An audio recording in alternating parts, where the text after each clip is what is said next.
Welcome to the fastest daf in town. Today, we'll start this Bava Metzia daf Membeis.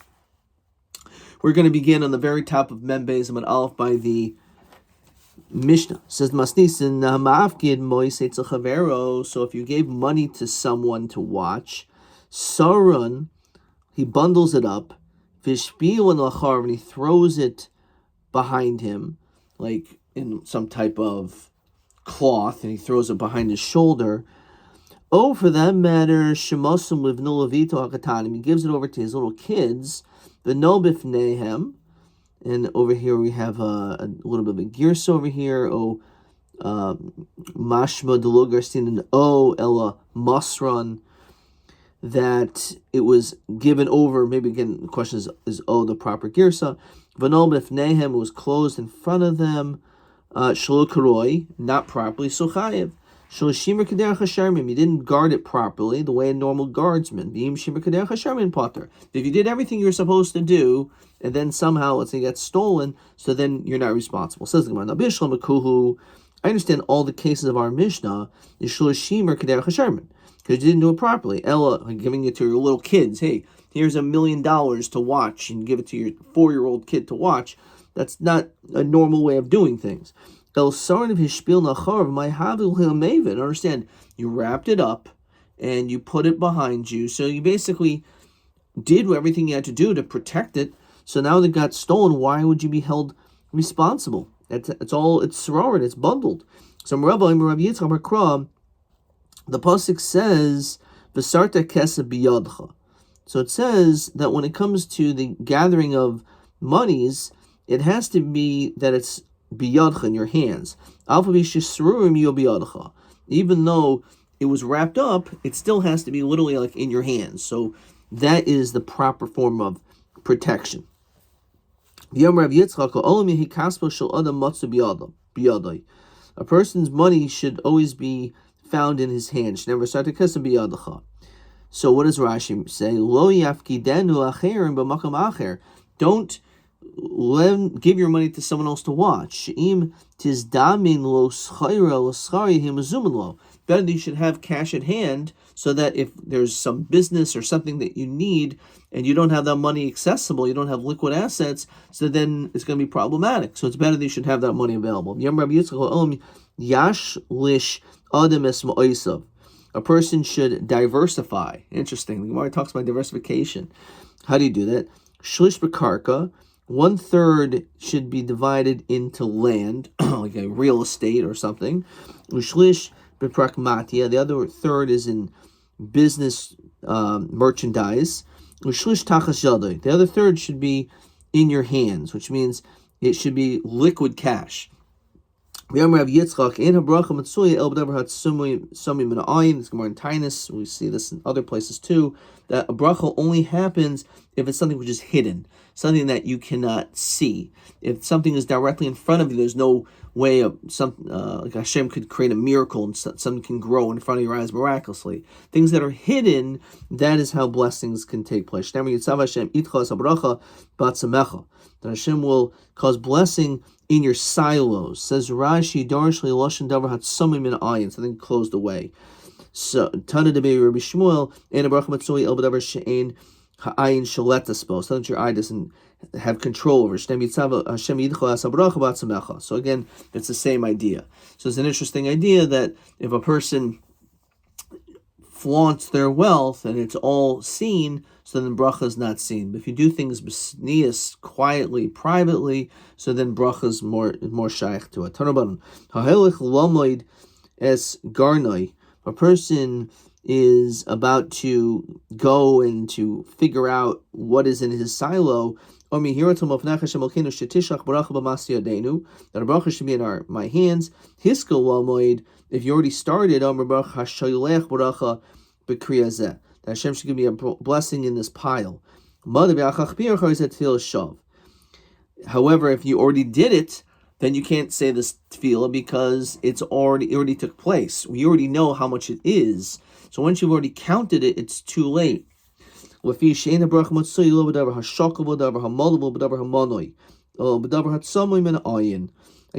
it has to be something in which is hidden from the eye, not something which is already counted or weighed. Okay.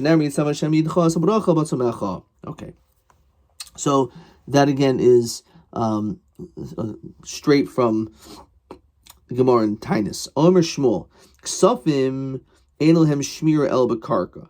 When it comes to money, how are you supposed to guard it? How are you supposed to protect it? You have to put it bakarka. You have to put it in the ground. Again, homiletically, maybe it means that you should purchase real estate. Okay, but that's not what it's referring to here. Omer Rava Umaydi Shmuel Be'erev Shabbos Ben Shmashas Dolat Terchu Rabbanan. Let's say someone gave you this money to watch, and it was mamish 5 minutes before Shabbos started, so you don't have to get your shovel and start digging because you have no time. It's Shabbos. It's starting any second. So therefore, the shomer doesn't have to do this.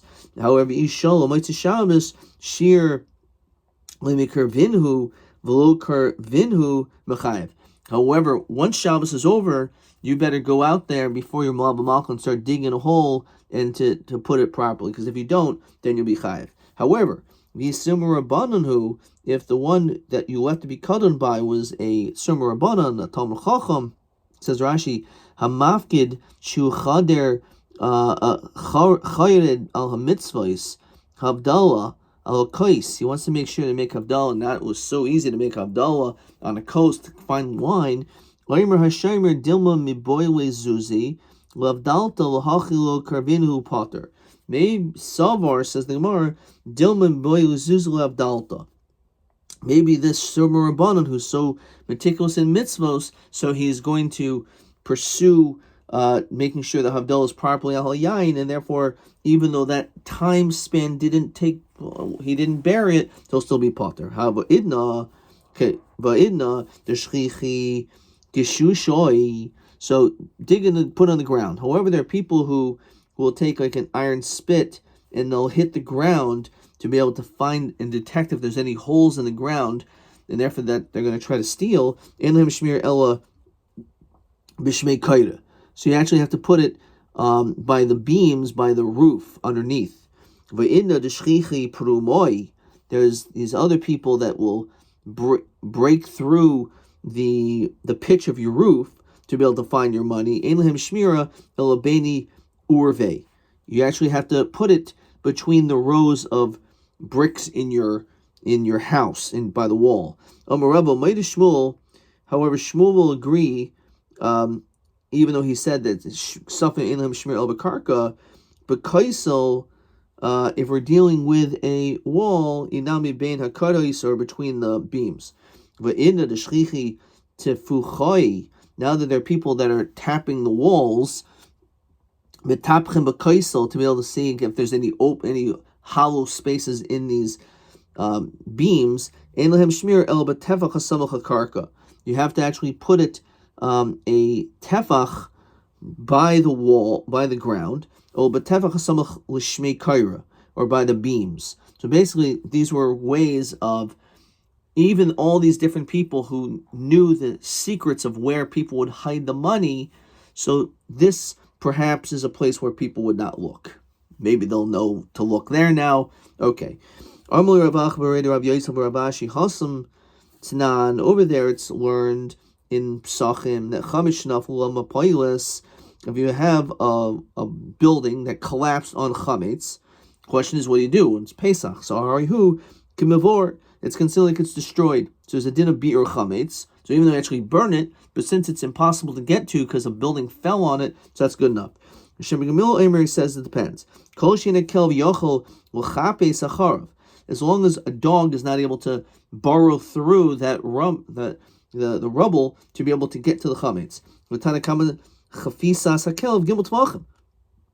So it's 3 tfachim over there. But hachamai, what does it imply? Does that mean also by shmiras ksafim, by money, you also have to have it 3 tfachim below the ground? Maybe in a shlosh tfachim oloi. So amalei hasa mishum reicha.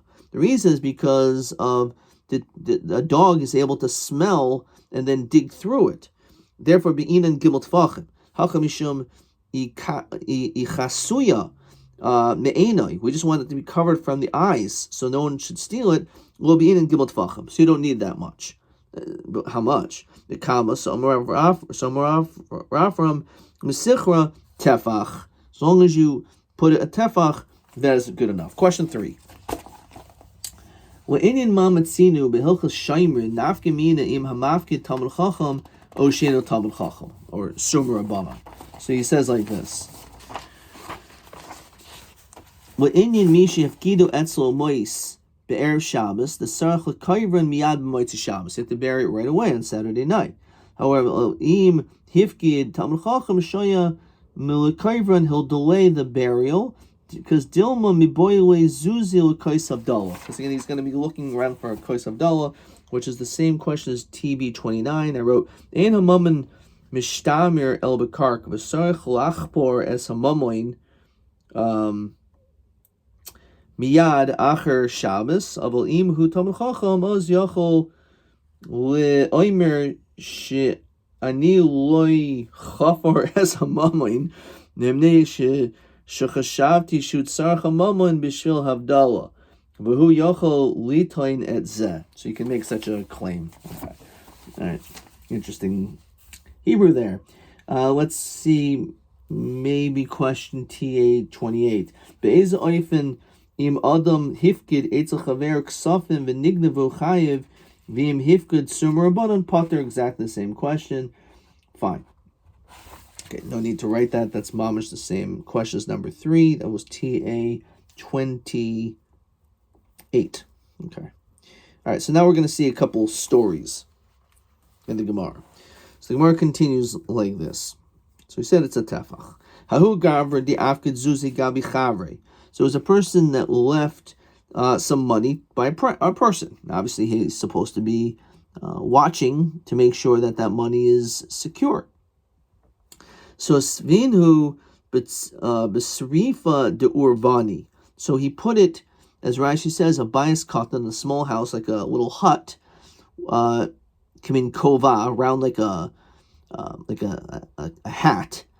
She oisin seri oifois erev, that the people who were hunting birds, that's where they would sit, and it was made out of the urvani. Rashi says shel arava. It was a willow hut. So highly flammable hut. So ignoiv, it turned out that the monies were stolen. So Rav Yosef Avagad will in Ganavi Nitirusahi, even though when it comes to stealing, apparently that was considered to be a form of a good hiding spot. Says Rashi, I feel blue kvura. No one would ever go into such a hut because no one's going to expect it to be money there. So it's actually a good hiding spot for this money. However, in Nura, because you put your money in a place which was highly flammable, and these things could easily burn up, pishiusahi, you're actually considered to be that's a form of negligence. And so even you put the money in a dangerous place that was going to get destroyed, but it turned out that it was an oinus because it was stolen. And again, we're talking about a person who's a shemachinam who would be potter from an oinus. Nonetheless, because it was tchilas b'pshia, you're going to be chayiv. You could ever say, some say no, that afgavdil in nur pshiusi, even though you were negligent in putting in such a flammable hut, in ganavi nitirusi, he was considered to be a form of proper protection. Tchilas b'pshia v'sayim b'oinus potter. Hilchas tchilas b'pshia v'sayim b'oinus is chayiv. So in this case, Taki would be chayiv. Hahu gavri di afkid zuzi gabi chavri. Again, someone entrusted his friend by watching his money. Or he said, Havli zuzoi. So he said, okay, I guess some amount of time went by, and he goes, give me my money. Or he says, Uyadana heicha osvinhu. I don't know where I put it. I'm not sure where it is. So Asakame de Rava, Amalei kol Uyadana, which is the same thing as we saw about the kipi, the rings, the earrings. Anyone who says, I don't know, pishiusahi, you're considered to be negligent, zil shalim, go and pay. Ahu gavra di afkid zuzi gabi, that was mamish verbatim from Daf Lamed Hey. Hahu gavra di afkid zuzi gabi chavri, again, someone gave him money to watch. Ashla minhu le'ime, and ashla minhu le'ime. So Rashi says, masran le'imo. He gave it over to his mother. So I'm the shomer, and you gave me the money, and I just gave it over to my mom to watch. Vosvinhu le'kartelisa. And the mother put it into some type of a chest in a box, the ignoiv, and that money got stolen. So Amarava, hechi nidainu dayoni l'haidina. How do we judge this case? Nemelei l'didei zil shlim. So maybe you can say, go and pay. As after all, as Rashi says, the shomer shemasel shomer chayev. If here's one shomer and you give it to a second shomer, you can say, there's a machlokas as we saw in this parak, that a shomer shemasel shomer, whether you're chayev or potter, and it doesn't matter if it was a shomer sacher to a shomer chinam or vice versa, the machlokas could still stand, because you could say, I wanted you to watch it. I didn't want you to watch it. That's one of the reasons, or it has to do with the din of shvua. I trust you with the shvua, I don't trust them with the shvua. So namely didishlim zil shlim, go and pay. So Omar, as we continue Membez Mebez, right, because the mother is the second shomer, kol hamafkid al das ishto ubanav hu mafkid. You can't say, well, I didn't trust this second shomer. No, you can't say that, because if you give something as a bikadoin, it's self-understood that the people in the house who are older, like a mother or a spouse, that they are going to also be the ones that are going to be watching it.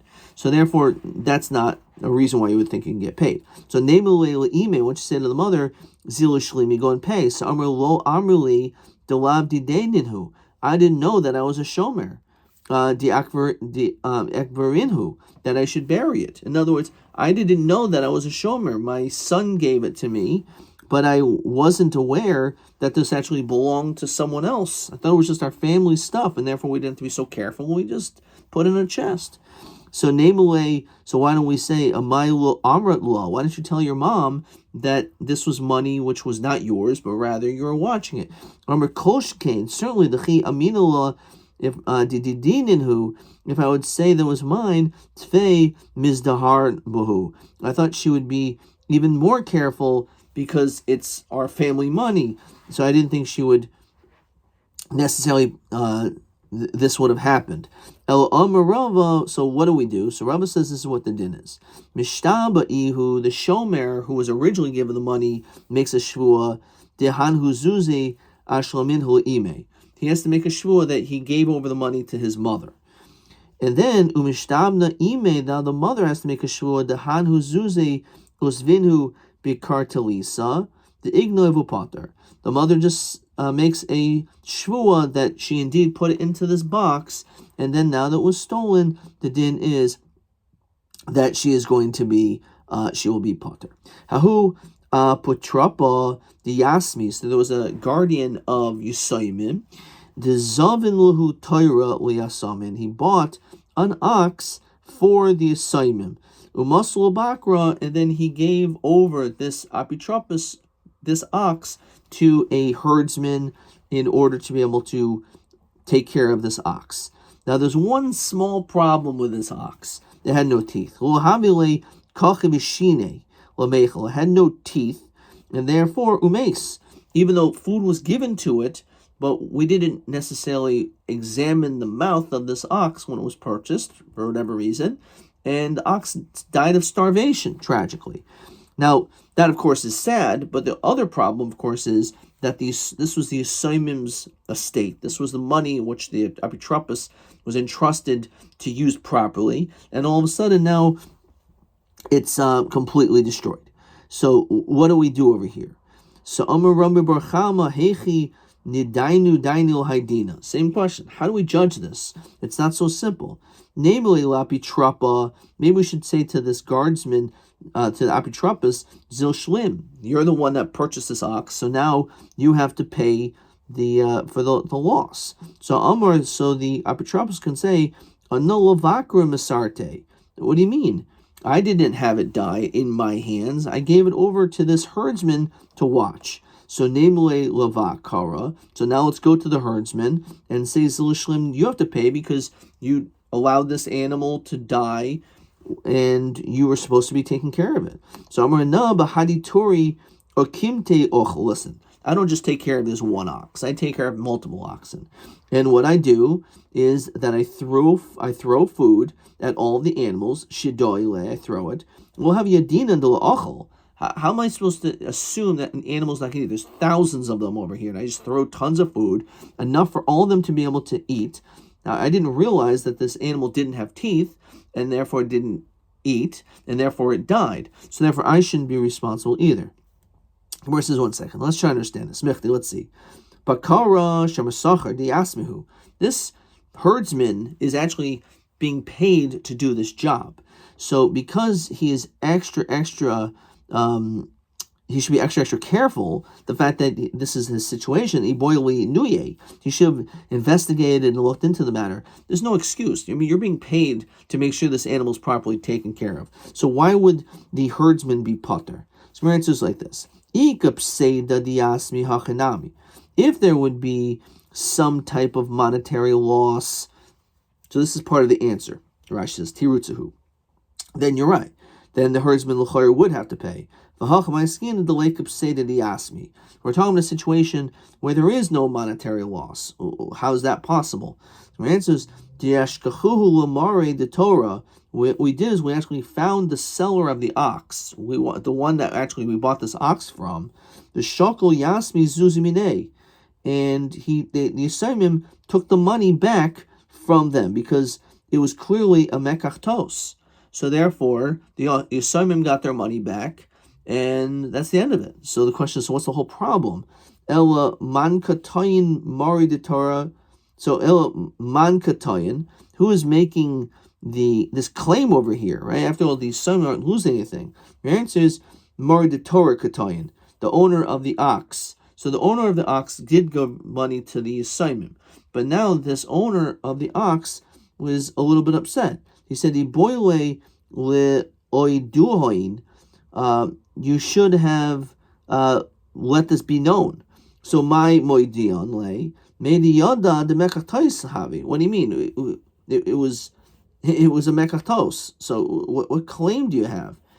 This person who sold this ox, you knew that there was no teeth in it, so that's probably why you gave the money back to the assignment. So what is your claim? So your answer is, because this is not just someone who owned the ox for a long period of time.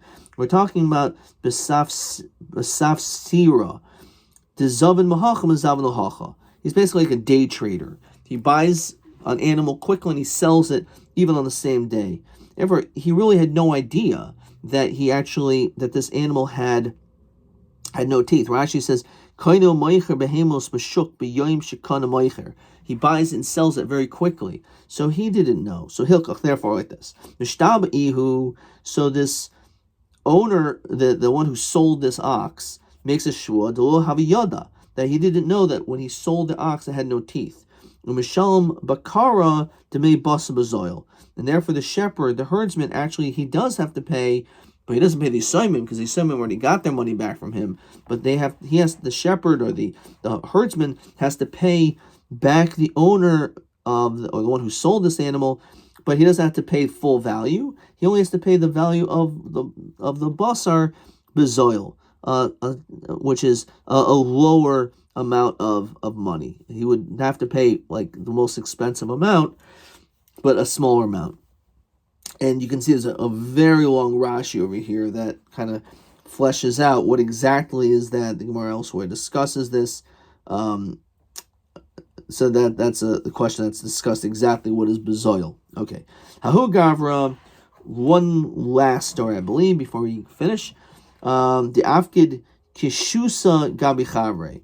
He gave some hops in order to make beer, gave it to his friend. So Havilili Dide Nami Karya de Kishusa. This guy actually had his own pile, Rashi's Kri, a pile of hops. So I have my own hops, and I'm holding and watching yours as well. So Amalei was Sarse. So the Baal Habayas, the owner said, was Sarse. Rashi says, Asher al Beso, to the person who's in his house, Oisa Sheikh Shlo, who makes beer, Mahai Rami, that you should basically, he showed him his pile and said, I want you to make beer from my pile of hops. Also Rama Bi'idach. However, he ended up taking the hops from the person who was the mafkid, the one who gave him hops to watch. So the person who is the sarse, the one who is the beer maker, he ended up taking the hops incorrectly. So Amarav Amram Again, hechi nidainu dainu haidina. What do we do? How do we judge this? Namely, lidide zil shalim. Maybe he should say, "I want you to pay." I told the guy, take it from this pile. So why should I be responsible that he made the mistake? Okay, so namely, Lasar says zil shalim. So maybe the guy who made the mistake and took the house from the wrong place, he should have to pay. Omar, lo amarli mahai rami umahai lo tirme. He didn't say take it from here, but don't take it from there. I just assumed that he didn't really care. He said take it from there. I said okay, there's two piles, so it's really the difference. So I didn't really know that one was really belonged to someone else. Now the e dishahashir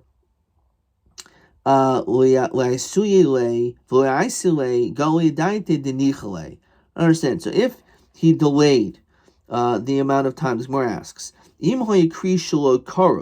let's say his pile was close, the shopi kadin rachik, and the other one was far away, and the shliach took and delayed the amount of time that he could have gone to the close one, and he didn't get it.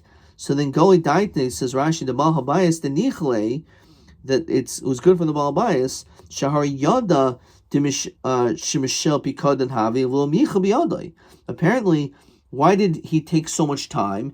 If my hops are closer, and then all this time took place, and then he ended up grabbing the other person's hops, it's pretty clear that the Baal Habayis was aware of this fact.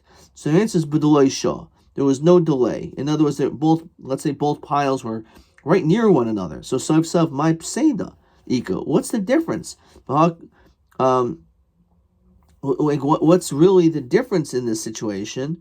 Because says Rashi, Baloi Kimishtar Shile.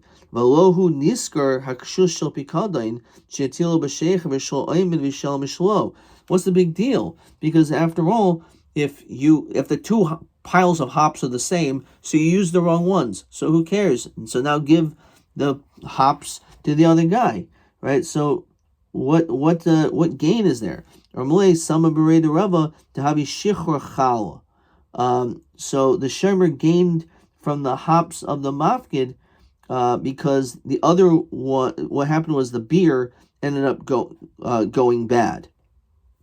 So the shomer gained from the hops of the mafkid, so he should pay for the gain. So what exactly? What's the gain over here? So Rashi says that chala, it's hichmetz. It became vinegary. So therefore, what?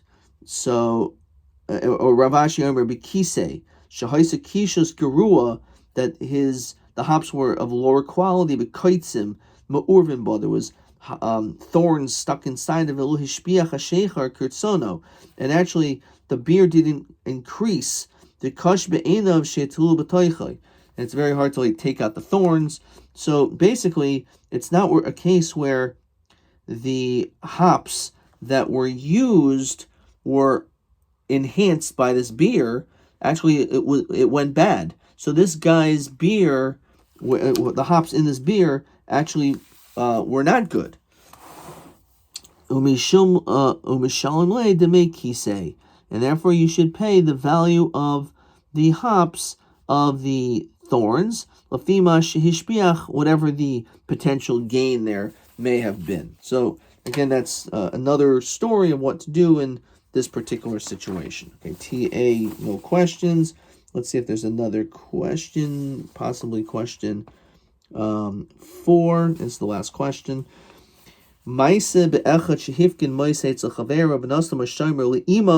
Gave it to his mother, and then she hid it in a basket or some type of a box. So Madua Pater B'Gemara as a Shaimer Shemasol Imo, Madua Pater as Ima Shalo Kivartan Bekarka. So he said the Shomer's Pater because Kol Hamafkid Al Das Ishto Banavu Mafkid, and the mother's Pater because the son didn't say that it was of a Pikadain. She would have buried it had she known it belonged to someone else. She didn't think it was there, for she didn't bury it. She put it in this box, and therefore she's not going to be responsible either. Adkan.